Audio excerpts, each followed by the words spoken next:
through as fast as I can sometimes. Well, there's gotta be more to it than that. My whole goal was just to cross distance as fast as possible. Then I would just drive. But I can't film like this anymore. Too many cars.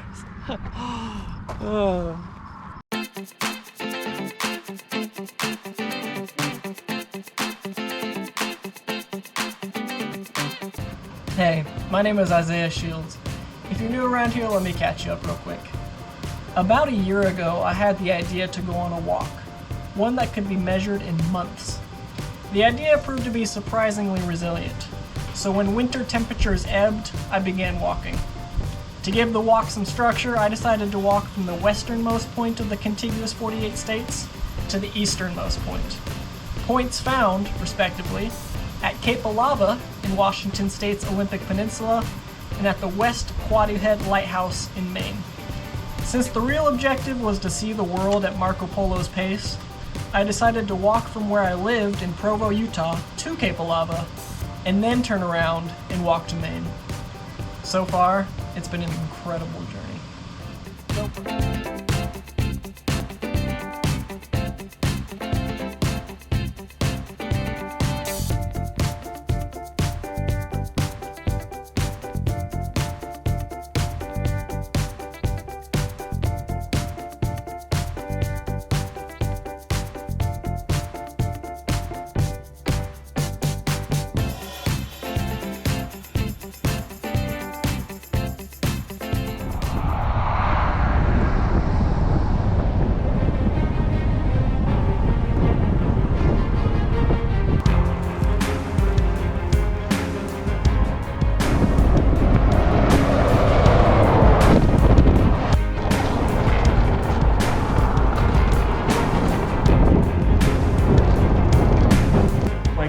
Kind of in this spot that's really hard to get to. There people like signed with chalk, put their names. That's and so it was cool. dated 1923.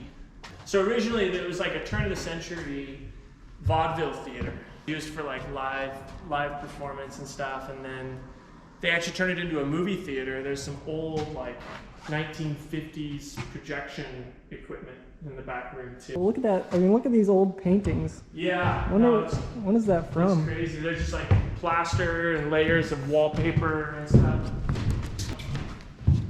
I just shut off these lights, but you can kind of see like how far back and up the stage goes. It's just pretty crazy.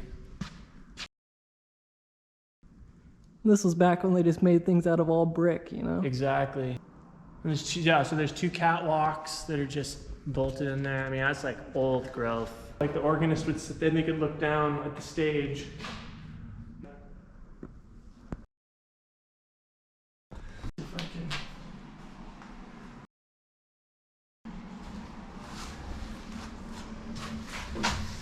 That would have been for film reels, huh?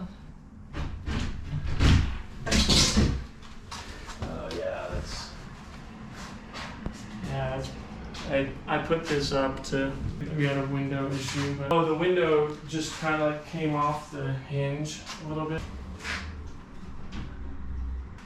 It's crazy that like when it stops becoming a viable enterprise, they just leave all the equipment, which, you know, originally would have cost so much money. Oh yeah. To have the initial capital outlay. There's no real liquidation option. Chicago, like they would have had to haul this all the way over. It looks like that era. But it's crazy, like these reel-to-reel transitions. Yeah. December, so patented. Oh, this was patented in 1914. So I mean, this could be like 20s, 30s. Yeah. I'd be curious to find out because we have a theater in town that's been like the only theater in the area probably since.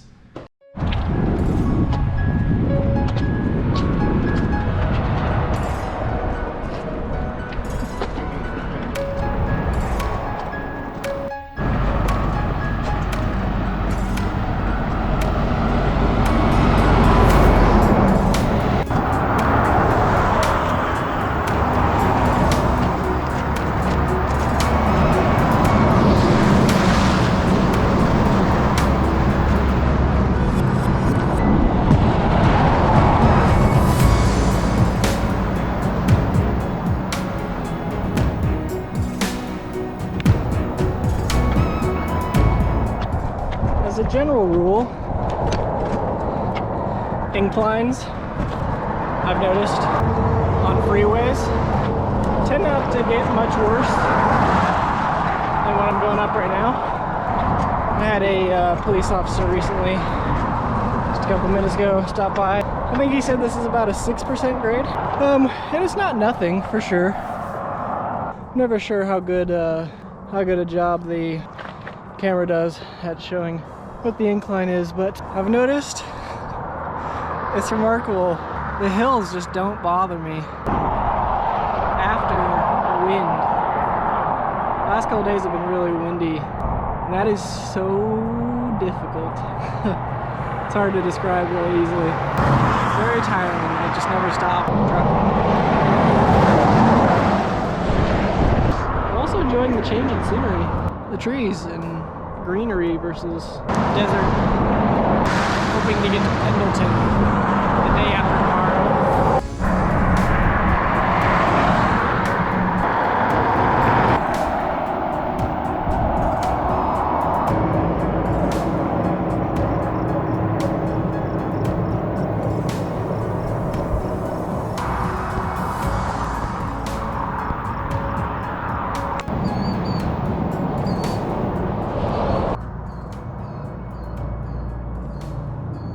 If this barn or structure was a barn first.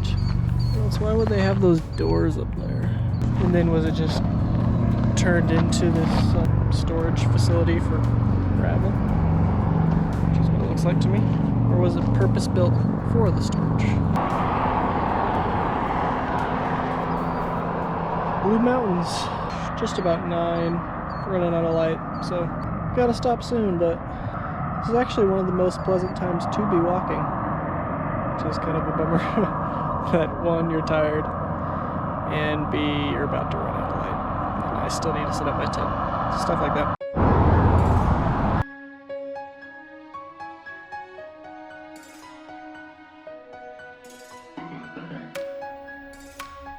Just crossed the summit of the Blue Mountains as I try to get into western Oregon. One of the things that's been kind of difficult about this walk is I knew before I started that I was going to try and share the experience. That is in and of itself a skill set, not just the technical part, but like the editing and all that, but also just knowing when to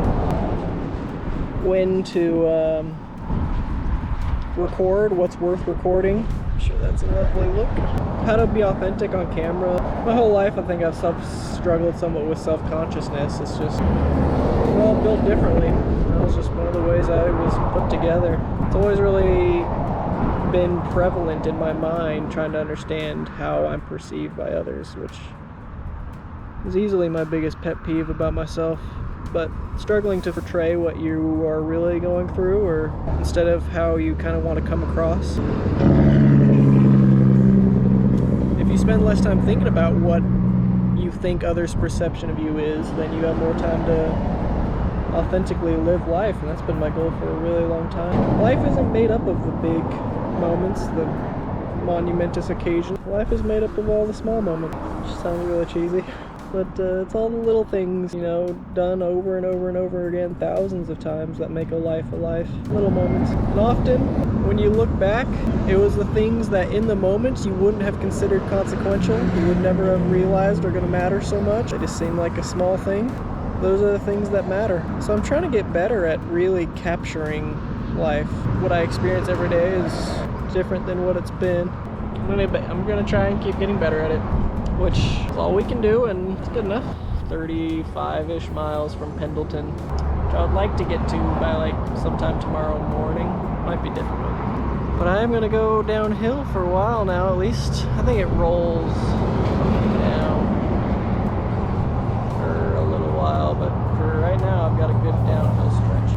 And the left side of the road is under construction, like what would have been the left side of the highway, which means I have the whole left side to myself. And it's Saturday, so I don't think there'll be any construction crews that'll be like, hey, we need you to go on the other side of the barricade and get hit by a car. So I think everybody involved will be pretty cross. down we go. I just stuffed a bunch of peanut M&Ms in my mouth. Not great timing. Brand new concrete. Let's see if it's smooth. Try and get up onto it.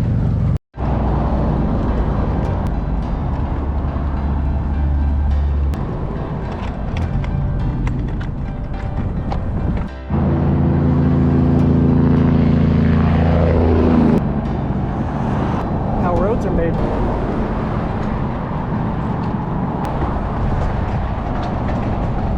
Hopefully this doesn't mean I'm gonna get stuck. Hopefully there's like a way for me to get off this road and it doesn't just like end in like a pit or something. Really enjoying this private lane business. And just like that, it's over. But yeah, that was really pleasant. A couple more of those. I wouldn't complain. Thank you, Oregon Department of Transportation. I mean, if you look at this freeway that I'm looking at, it's only the narrowest strip. And then it goes on for miles and miles and miles. Not only that, but I'm seeing the freeway. Those trees are so dense that I don't see what's behind them. Still so much more to see. There always will be. It's kind of like encouraging because like it leaves a sense of mystery about the world that maybe leaves you hungry to see more. Frustrating because you'll never finish.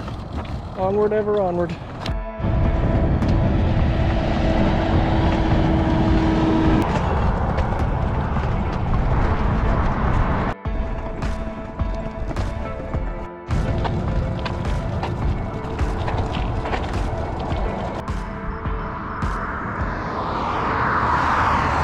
It's tempting to try and get through as fast as I can sometimes. Well, there's got to be more to it than that. My whole goal was just to cross distance as fast as possible. Then I would just drive. So there's got to be a better balance I've got to strike. Allowing myself time to take detours, to take breaks, to visit some of these things I pass, to take time to get to know people I'm with, and sort of translate it all in my head. Yeah, it's not really ideal to film interviews next to a highway for obvious reasons.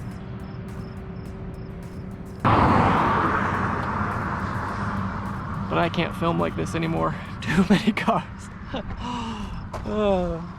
And of course, as soon as I contemplate stopping, all the cars stop, but it's alright. We'll find another spot. I can't get over these green hills though. Look at that. It doesn't get old. I'm a sucker for views.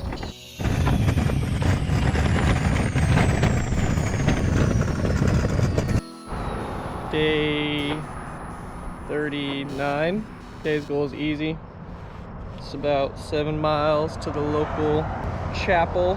Today is Sunday in Pendleton. Yesterday I really wanted some McDonald's, and even though I had gone 26 or 7 miles at that point, I saw that there was a McDonald's 7 or 8 miles down the road. I ran to it and then camped in this lovely looking thicket right here, which was kind of annoying. It's got lots of those little burr things that stick to your shoe. I'm gonna have to spend a minute after I've taken everything out of the thicket, packed it all up. I'm gonna have to deburr my sock. I am excited to shower for the first time in a long time. I think the last time was last Friday. Today's Sunday, so it was like 9-ish days or something. Anyway, let's go.